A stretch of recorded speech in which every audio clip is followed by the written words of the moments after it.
ይባረክ ደግመና ጨብጨበን ተይኩልላችኋል ይባረክ እና ጀስ ለመግቢያ ያህል ያው እናንተ እንግዲህ 43 ዓመት ከሁላችንም በላይ በጋብቻ ይኖራችሁ ስለነበር ጀስ ለመግቢያ አጠራርጋችሁ እንዴት ተገናኛችሁ? እና ዘመኑም እንዳሁኑ ስላልሆነ ዘመኑ ስለተቀየረ እና ጀስ ብሪፍሊ እሱን ትነግሩናላችሁ። አንዳችሁ ጀምሩ። የጀመረች እሷ ነች።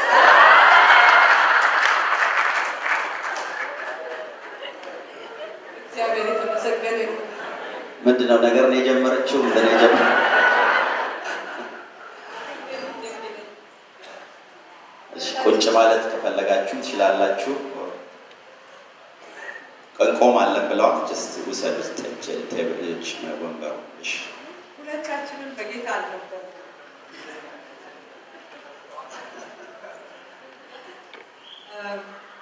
የአጎቴ ልጅ ተድራ መልስ ይባላል እና በመልሱ ላይ የወንዱ ወገኖች እና ጓደኞች ሆነው መጡ እና በቤት እንደምታውቁት ሴቱ ባል ነው ይሰልፋል፣ ወንዱ ባል ነው ይሰልፋል። ይላታል ላይ ባል መጣና ደግሞ ሞት እንዴት ይሻላል ዳንስ ለማድረግ እንዴት እናድርግ ብሎ ሄድና ያማክረናል። አይ ሲቃርብና አንድ ቀንደኞች ነበር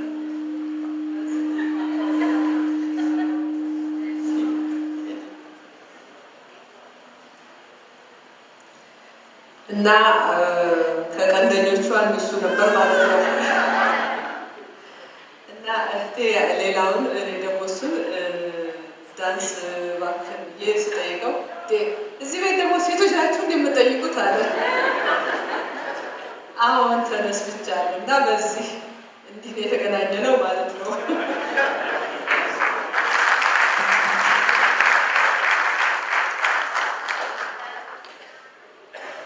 ሁሉን አልተናገረች ነገር እውነት ነው። አጋጣሚው የመልስ ግብዣ ላይ ከጓደኞች ጋር አንድ ኮርነር ይዘን ሰውን እያየን እየተቸን እንስቃለን እና የእህቷ ባል ደግሞ የእኛ ትምህርት ቤት አብሮን ነበረ እናውቀዋለን። እሱ የጠቀመ መስሎት ያመጣና ይቸልሰዋል። መጠጡ ብርጭቆ ይሞላል። መጨረሻው ላይ መጣች እና እንነሳ አለች። እውነትም በጣም ገረመኝ። በእኛ ጊዜ ወንዱ ነው ያስነሳ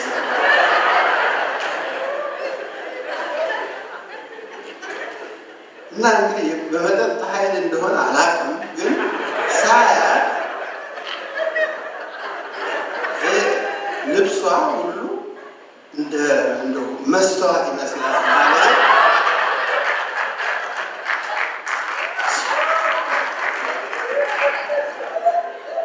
እና ደነስን እና ታዲያስ እንዴት ነው ላገኝሽ እችላለሁ ማለት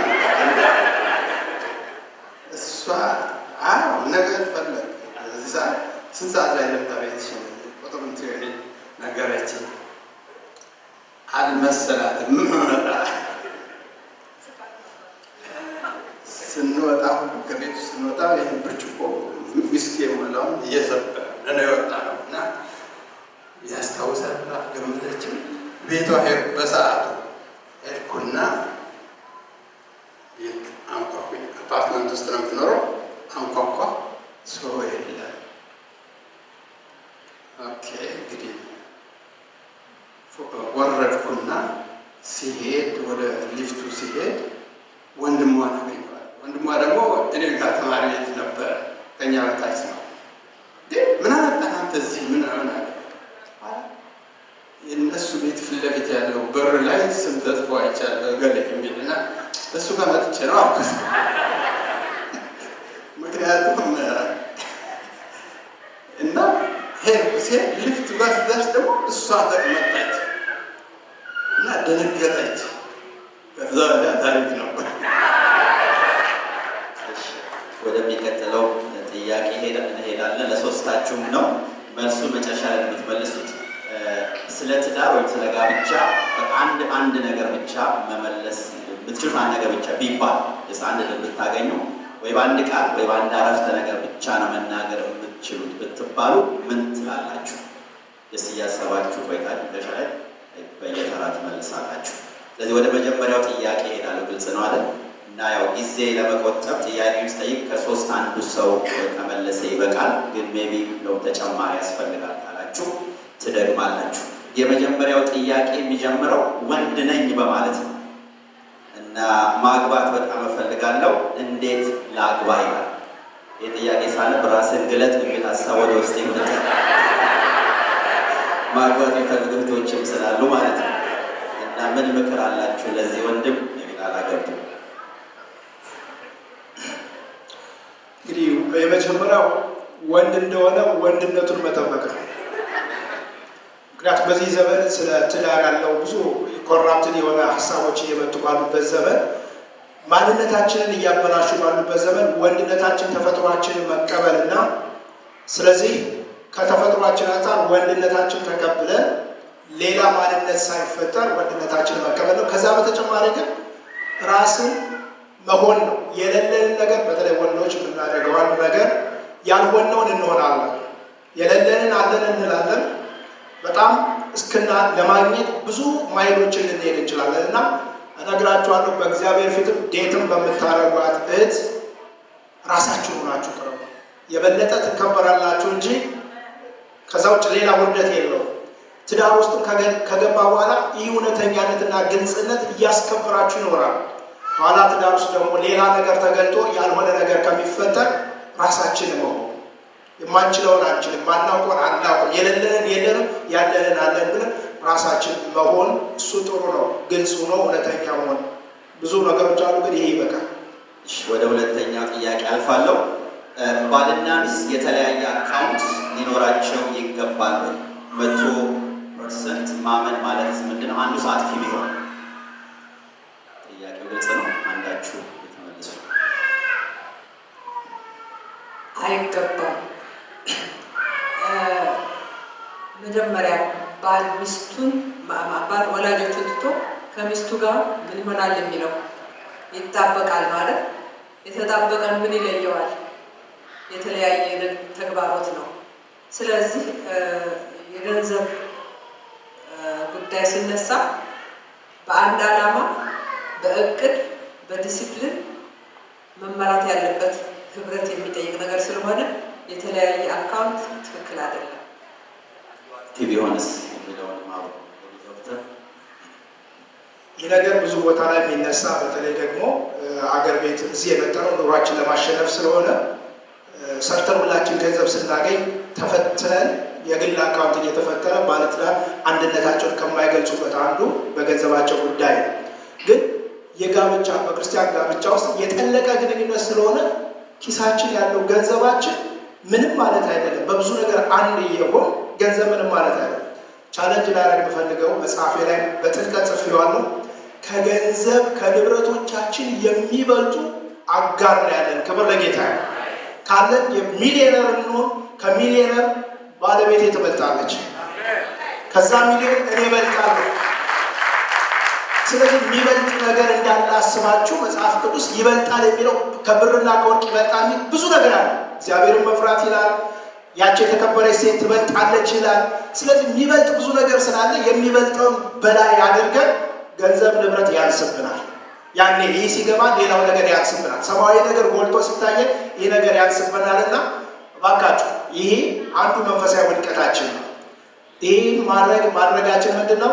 በዛ ቤት ገብተን ሁለቱን ኤግዚት ቤቶችን ኤግዚት የሚለውን ጽሑፍ እያያችሁ ኤግዚት ለማድረግ የተዘጋጀ ሰው፣ በገንዘቡ አንድነት የሌለው ሰው ነገ የሆነ ነገር ቢፈጠር ያለውን ይዞ ለመውጣት ኤግዚት ፕላኑን እያዘጋጀ አንድ ቤት የሚኖሩ ሰዎች ናቸው። ፕሊዝ ከገንዘብ የሚበልጥ ከንብረት የሚበልጥ እግዚአብሔር ሰው ስጦታ አድርጎ ሰጥቷቸዋል። አሜን ትላላችሁ? ስለዚህ ለዚህ ጌታ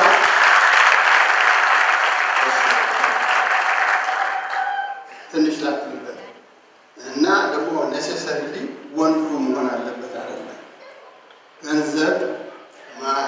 ማስተዳደር ያለበት ከሁለቱ የተሻለ ከሁለቱ አንድ በእኛ ቤት በእኔ ቤት ሚስት የምፈልገች ቁጥር ትንሽ ፖኬት መኒ ትሰጠኛለች እንጂ የምታስተዳድረው እሷ ነች። እግዚአብሔር ይመስገን። ወደ ሶስተኛው ጥያቄ አልፋለሁ። በጋብቻ የቤተሰብ ጣልቃ ገብነት ብዙ ጊዜ ይታያል። ይህንን ነገር ያው አቮይድ ለማድረግ ባልና ሚስት ምን ማድረግ አለባቸው?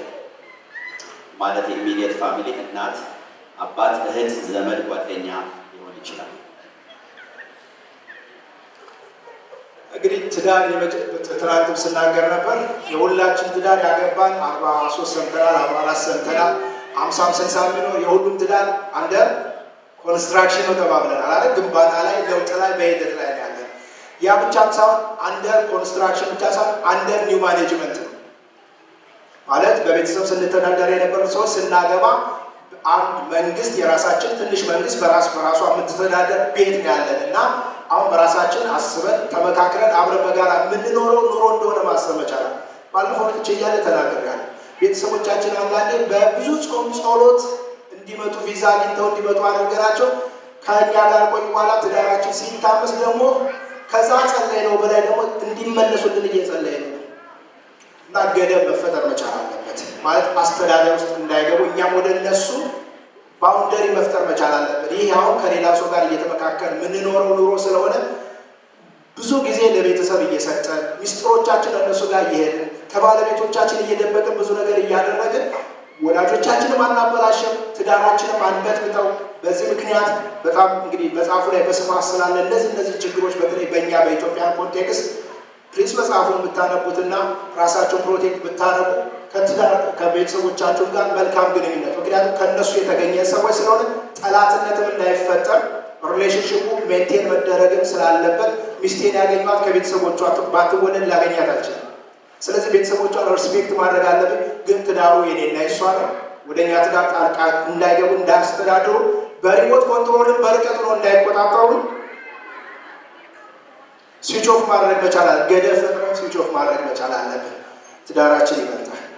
ትዳራችን መቅደም አለበት። ከትዳር ቀጥሎ ነው ቤተሰብ። አይደለም ወላጆቻችን፣ ልጆቻችን እንኳን ከሚስቶቻችን ቀጥለው ናቸው። አሜን ትላላችሁ ወይስ ስተት ትምህርት ላይ? ልጆቻችን ቀጥለው ናቸው። እኛ ከቤታችን እንደወጣ ነው እነሱም ይወጡላቸዋል።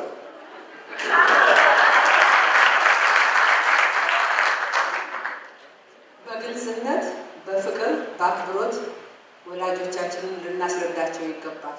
የእኛን ፖዚሽን አስረግጠን አንድ ምሳሌ ልስጣችሁ። ከወንድሞች አንዱ ያገባው ነጭ ነው። ነጭ ሴት ነበረች ያገባት እና እናቴ በጣም ብዙ ተጎዳች እና አንተም ልጅ አይደለህ እሱም ጋር የምትሄዱ ሁላችሁም ልጆች አይደላችሁም ብላለች ይልኛል። እና ይሄ ችግር ስለነበረ ወንድሜ ደግሞ ምን አለን፣ ወንድሞቼ እና እህቶቼ ናችሁ፣ እወዳችኋለሁ፣ ግን ሚስቴን ስታከብሩ ቤቴ ለእናንተ ክፍት ነው። ሚስቴን ካላከበራችሁና ካልተቀበላችሁ እንዳትመጡ አለ። ያ ትልቅ ትምህርት ሆነ እና የእነሱ ትዳር እንዳይበላሽ እኛም ሪሌሽንሽፓችንን ባውንድሪያችንን አውቀን እንድንከባበር ሆነ። ጥሩ መልስ ነው። እግዚአብሔር ይመስገን። ከሰዓት አንጻር ወደሚቀጥለው አልፋለሁ። የሚቀጥለው ጥያቄ አማኞች ብቻ በነበሩ ጊዜ በጌታ ነገር በቤተክርስቲያን ባገሩ ሲተጉ ይታያል፣ በሳገቡ ሲጋቡ ግን ህይወታቸው ሲደክም ይታያል ይላል ይሄ ጥያቄ እና ለምን ይመስላችኋል? መጽሐፍ ቅዱስ አንድ ከሁለት ይሻላል አይልም ወይ ይላል ጥያቄ።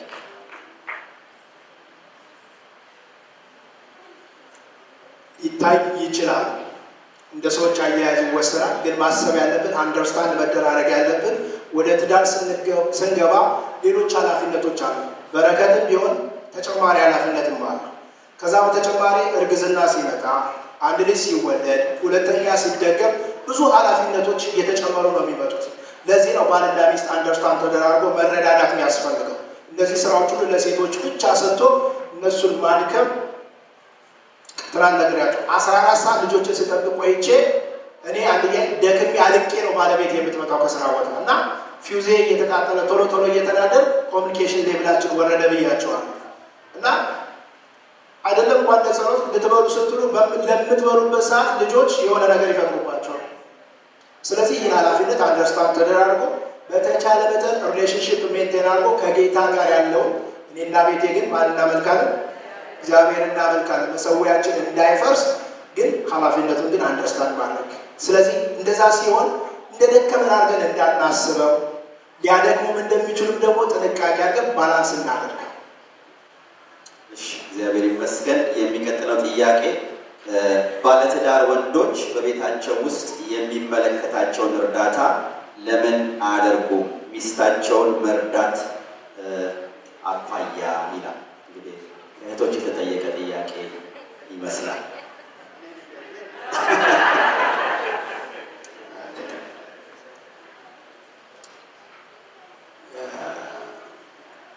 አስቸጋሪ ጥያቄ ነው።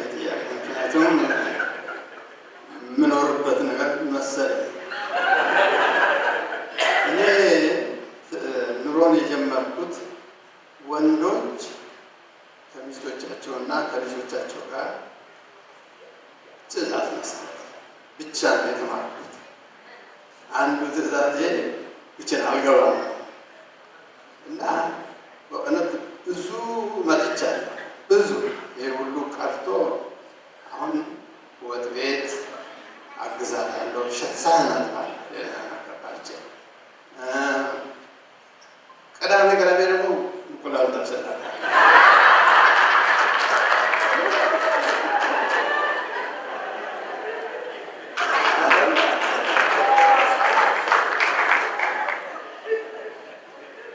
ምን ለማለት ፈልጌ ነው? አንድ በኩል ካልቸር አለ፣ በሌላ በኩል ደግሞ እድገት አለ እና ሁላችንም የካልቸር ቪክቲምስ ነን። ግን የኑሮን ደግሞ መለማመድ አለብን፣ መሻሻል አለብን፣ በየቀኑ መሰራት አለብን እና እኔ ማምነው እየተሰራንን ወንዶቹ፣ ሴቶቹ ደግሞ ያግዙን፣ ደግፉን፣ ወደ እናንተ እንድንረዳ እንድንሻሻል ነው እኮ ወንድሜ እንዳለው ፓስተር። ኑሯችን አንደር ኮንስትራክሽን ወይም ደግሞ ኢን ፕሮግሬስ ብንለው ልንሻሻል እንችላለን። እኛ ደግሞ እሱ እንዳለው ከካልቸር አንጻር ወንዶች ችሎታውን የላቸውም። ስለዚህ ችሎታውን ማሳየት እና ማስተማር የኛ ፈንታ ነው። ለምሳሌ እንዲህ ቦታ ላይ እርዳታ ያስፈልገኛል ስለው መጥቶ ገብቶ ይረዳኛል። አክቹዋሊ ብዙ ነገር የሚሰራልኝ፣ ቤት የሚጠርገው እሱ ነው፣ ባክም የሚያደርገው እሱ ነው፣ ልብስ የሚተኩሰው እሱ ነው። ብዙ ነገሮች ያደርግልኛል። ግን እንደዚህ አልነበረም። ፍሪጅ እንኳን ከፍቶ ውሃ የማይጠጣ ሰው ነበረ፣ የሚያዝ ሰው ነበር። ግን አሁን እውነት ሰርቭ ያደርጋል። በጣም ብዙ ተለውጧል። ለውጡ ላይ መጀመሪያ የእሱ ፍላጎት፣ ሁለተኛ ደግሞ የኔም እርዳታ እንዲህ ብናረግ ብዬ ሳሳየው ዊሊንግ ይሆናል። ብዙ ጊዜ ሴቶች ምንድን የምናደርገው ሳንናገር አውቀው እንዲያደርጉልን እንፈልጋለን። አይተው ያላደጉትን የማያውቁትን ከየት ያምጡት? ማሳየት የኛ ፈንታ ነው። ዶክተር ተጨማሪ አለ? እነሱ ካሉት ነገር ልጨምርና ከኢትዮጵያ ብንመጣ የምንኖረው በሰው ሀገር ነው እና ኢትዮጵያ ያለ ጋብቻ አስተማሪ ሲያስተምር ሚስትህ ጥሩ ምግብ ስትሰራ እያደነክ ብላ ሊሆን ይችላል። እዚህ ሀገር ግን እሱ አይሰራም። እያደነክ ብላ ሳይሆን አብረህ እየሰራ ብላ ነው። ግን ይህን ሁሉ ስላችሁ አንድ ነገር ልጨምር። ከጾታዊው የስራ ክፍፍል በላይ እውቀትና ችሎታ መተያየትና ችሎታው ላለው ሰው አንደርስታንድ ተደራርጎ መከፋፈል ጥሩ ነው። የግድ እንትና ቤት ኩክ ያረጋል ብላ ባል ማይችል ከሆነ ማስጨነቅና በዚህ ምክንያት ግጭት መፈጠር፣ ባል ምናልባት ሌላ ሳሮችን የሚያጭድ ከሆነ ሌላ ስራ ከሰራ እሱም እንደሰራ ተደርጎ መታሰብ መቻል አለብና አንደርስታንድ እንደራረግ ነው። አንደርስታንድ ተደራርገን ተረዳርተን እንስራ። መረዳዳት እንጂ መጎዳዳት አያስፈልግም። ሰምታችሁኛል? እሺ፣ እግዚአብሔር ይመስገን። እንግዲህ ባሎች ሰምታችኋል፣ ሰምተናል። አንዱ እንደዚህ አይነቱን ምክር ሰማና ዛሬ የሰማነው የስተት ትምህርት ነው እንዳሰማው አለ። እና መስራት አለብን። እየሞከርን ነው፣ እየሰራን ነው። ግን አንዳንድ ጊዜ ደግሞ እህቶችም አያሰሩንም። እሱም ችግር አይመስልሽም? በጣም ችግር ነው። እሺ ወደሚቀጥለው አልፋለሁ። ሰው ሳያገባ ቢኖር ምንድነው ችግሩ? ሁሉስ ማግባት አለበት ወይ? ምክንያቱም አንዳንድ ጊዜ ያለው ፕሬሸር ሁሉ ማግባት አለበት የሚል ነው። ይህ መጽሐፍ ቅዱስ እንደሚለው ለተሰጠው የሚለው ብቻ የሚመልሰው ይመስለኛል። ለተሰጠው ሰው እችላለሁ ላለ ሰው እንጂ በወቅቱ በሪሌሽንሺፕ አልፎ ሲል ስለተጎዳ ኢሞሽናል ሆነን ከዚህ በኋላ እህቶች የሚባሉ ወንድሞች ብሎ አትወስኑ። ምሬት ሆኖላችሁ አትወስኑ። ያ ምሬት እስኪለቀን ድረስ መታገስ ጥሩ ነው። ግን እግዚአብሔር ጸጋውን ሰጥቶን ፍላጎቱ ከሌለን እሱን እግዚአብሔር እንዳመላከተን እርግጠኛ ከሆነ የተሻለ አድርጓል ነው የሚለው። ማግባት ደግሞ እኔ እንደተጠቀምኩት ትጠቀማላችሁ። በብዙ ነገር ተጠቅሜ ያለው ማግባት ይጠቅሞኛል። ስለዚህ ግን ለሁሉም ለእያንዳንዱ ጊዜ ያለው ጥሩ ልብ ጥሩ ሰው እንሁን። በተቻለ መጠን ጥሩ ሚስት ለማግኘት ባሎች ወንዶች ጥረት አታርጉ። ጥሩ ባል ለመሆን አስቡ። ሴቶችም ደግሞ ጥሩ ባል እያላችሁ አትፈልጉ። ጥሩ ሚስት ለመሆን ጥረት አድርጉ። እሱን ስናረግ እግዚአብሔር መልካም ትዳር ይሰጣልና ለተሰጠው በሚለው ይሻላል። እሺ ወደሚቀጥለው ጥያቄ አልፋለሁ። በተጋቢዎች መሃል ልጅ ባይኖር ትዳሩ ሙሉ አይደለም ወይ? ከሆነስ በህብረተሰብ መሃል በተለይ በእኛ ካልቸርና ኮንቴክስት በእንደዚህ አይነት ነገር በሚያልፉ ቤተሰቦች ላይ ያለውን ተጽዕኖ እንዴት ማቃለል እንችላለን? አዘ ኮሚኒቲ፣ አዘ ቸርች፣ አዘ ህብረተሰብ።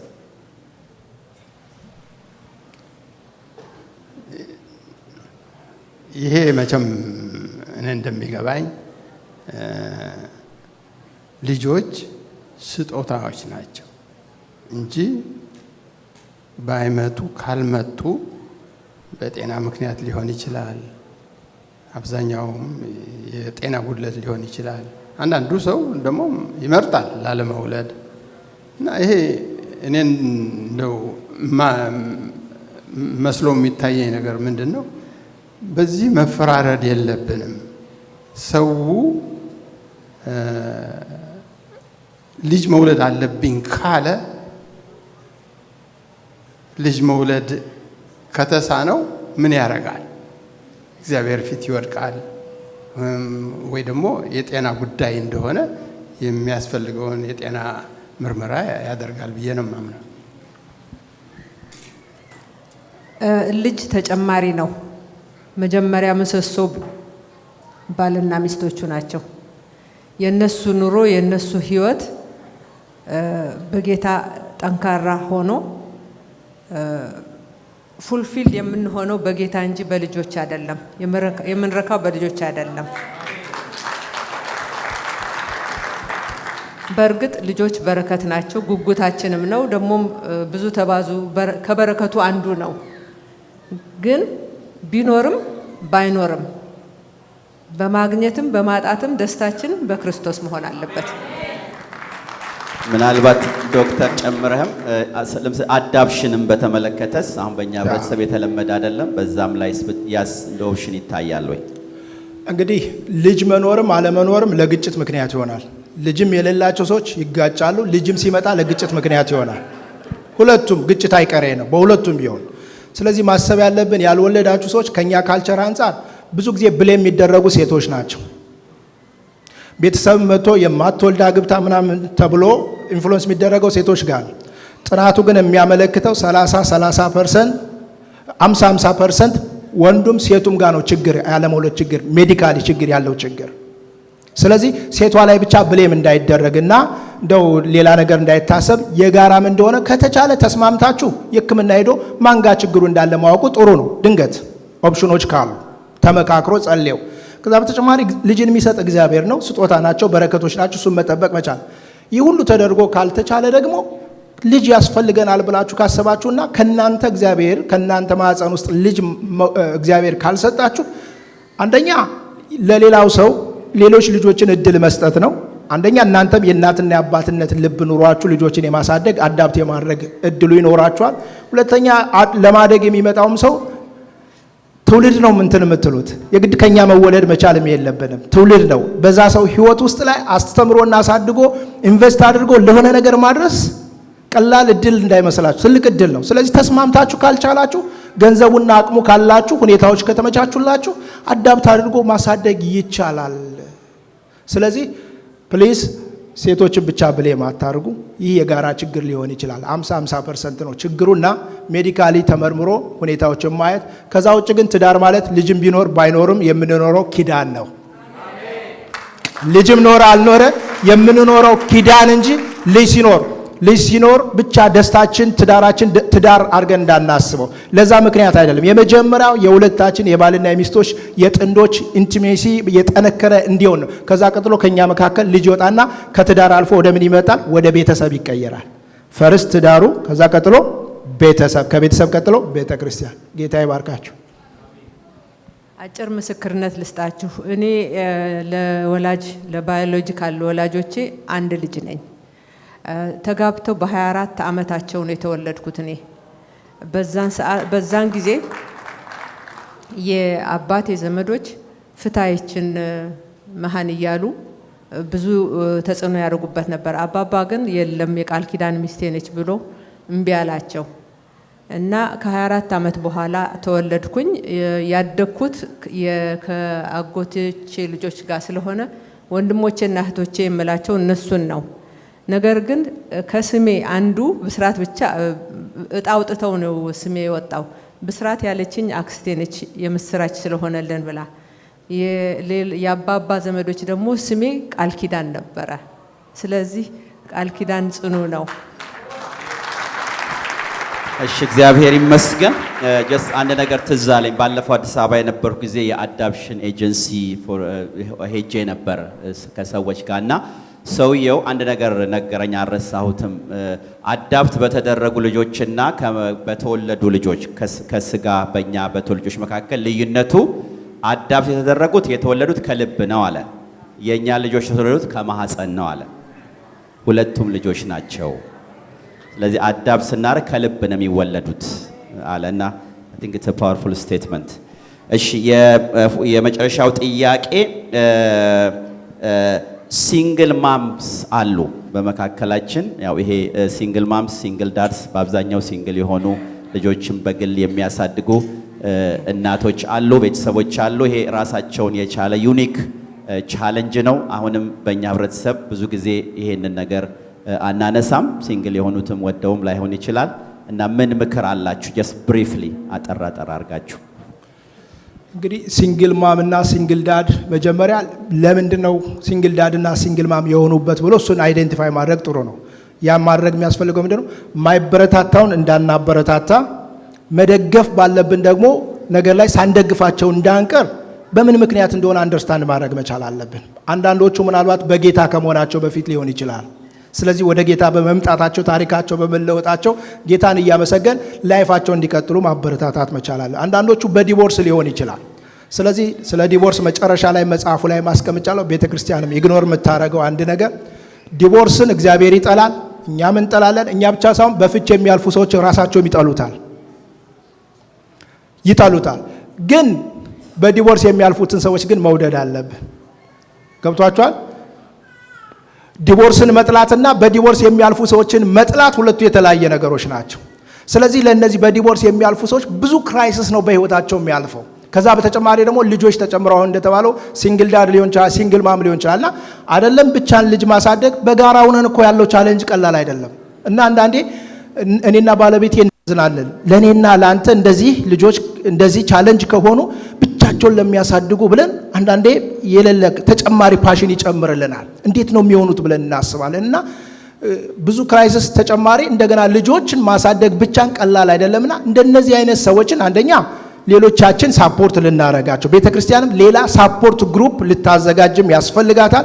በእንዲህ አይነት ውስጥ ያላችሁ ሰዎች ደግሞ በቃ በላይፍ ላይ እንዲህ አይነት ነገር አፕን ሆኗል፣ ከዛ በኋላ ቀጣይ ሌላ ስህተት ውስጥ እንዳይገባ ዛሬ ከጌታ ጋር ዛሬ ከቅዱሳን ህብረት ጋር ዛሬ ጌታ የሰጣችሁን ልጆች ትውልድን ማሳደግ ስለሆነ ለቀጣይ ህይወታቸው ላይ ኢንቨስት ለማድረግ መረዳዳት ለመረዳትም ዝግጁ መሆን አለባቸው። የሚያሳፍር ነገር ኦልሬዲ አፕን ሆኗል። ከቀጣይ ላለው ህይወት ተመልሶ እንዳይደገም ጥንቃቄ አድርጎ ወደፊት ከተቻለ መታረቅ ከተቻለ የመጀመሪያው እርቅ፣ በፍች ላይ ያላችሁ እርቅን ለማድረግ ነገሩ ማይቻል ከሆነ ከዛ በኋላ ሁለተኛ ስተት እንዳይደገም አትሊስት ትዳሩ ወርክአውት ካላደረገ ከጌታ ጋር ያለን ህይወታችን ግን ከዘላለሙን ነገር ግን መጉደል የለብንምና ህይወታችንን ጠብቃችሁ ልጆቻችሁ ላይ ትውልድን ማፍራት ስለሆነ የነገ ህይወታቸውን እያሰባችሁ በጥንቃቄ ኢንቨስት እንድታረጉ ቤተክርስቲያንም እዚህ ላይ ትኩረት እንድታረግና እንዲህ አይነቱ ግሩፕ ራሱን የቻለ እንዴት አድርጎ ማሳደግ እንዳለባቸው ያለባቸውን ቻሌንጅ እርስ በርሳቸው እንዲያወሩ አንዱ ካንዱ ኤክስፒሪየንስ እንዲወስድ እንዲህ አይነት ባለውበት ቤተክርስቲያን እንዲህ እናረጋለን። አንድ ቦታ ላይ ሄጄ በዲቮርስ ያለፉትን ሰዎች እንዴት ነው ስታልፉ የተጎዳችሁበት ሁኔታ እያልኩ እየጠየቁ ከዛ በኋላ እነሱ ራሳቸው በእኛ ያለፍንበት ጉዳይ ሌሎች እንዳያልፉ አሁን በትዳር ውስጥ ያሉት ከተጎዳነ ጉዳት መርዳት እንፈልጋለን። ስለዚህ ሳፖርት በነጮች አለ። እኛ ግን ዲቮርስ ሲባል ሰዎችን የሆነ ቦታ ላይ አስቀምጠን ነው ጀጅ የምናደርገው እንጂ ከዛ ወተን የምንረዳበት ሚንስም የለንም። ፕሊስ እንጥላው፣ ፍችን እንጥላው። እግዚአብሔር ስለሚጠላው በፍች የሚያልፉትን ሰዎች ግን እንውደዳቸው፣ እናፍቅራቸው የኛን ክብ።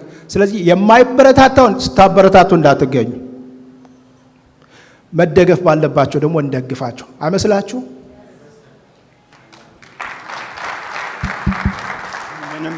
እሺ የመጨረሻው እንግዲህ ጥያቄ መጀመሪያ ጠየቅኳችሁ ነው እና ጀስት አንድ ነገር ብቻ ነው ለትዳር ብዙ ነገር ያው ትዳር የሚሰራ ብዙ ነገር እንደሆነ እናውቃለን። ግን ለመናገር አንድ ቃል ወይም ደግሞ አንድ አረፍተ ነገር ብቻ ቢትባሉ እድል ቢሰጣችሁ የትኛውን ትናገራላችሁ? በየተራ ማለት ነው። ሜቢ ዶክተር ማይኩን ስለያዝ ካንተ እንጀምራለን። ዶክተር ገብረ ሕይወት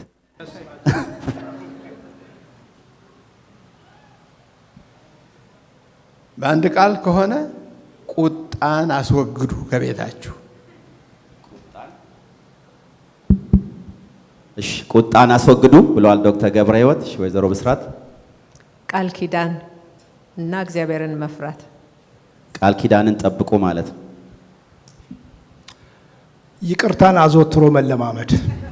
ከኛ ቤት ቀላል ያደረገልን ነገር ከፍተኛው ፐርሰንቱ አጥፊው እኔ ነኝ ከቤታችን በፐርሰንት ሲቀመጥ፣ ግን እግዚአብሔር የሰጠኝ ኳሊቲ ማለት ኳሊቲም አልለውም ግዴታዬ ነው፣ ክርስትና ግዴታዬ ነው። ይቅርታ አጥፍቻለሁ፣ ተሳስቻለሁ ብሎ ይቅርታን መለማመድ። እሺ ዶክተር ገብረ ሕይወት? ትእዛዙን አክብሬያለሁ፣ ነገር ግን ቁጣን አስወግዱ ስል ምን ማለት ነው? ቁጣ የመጣላት መገለጫው እና መቆጣት የመሸነፍ ምልክት እንደሆነ ወቁ። ስለምን አንድ ሰው ከተቆጣ ተሸንፏል ማለት ነው። በመሸነፍ ሶሉሽን አይገኝም፣ በመፋቀር ነው።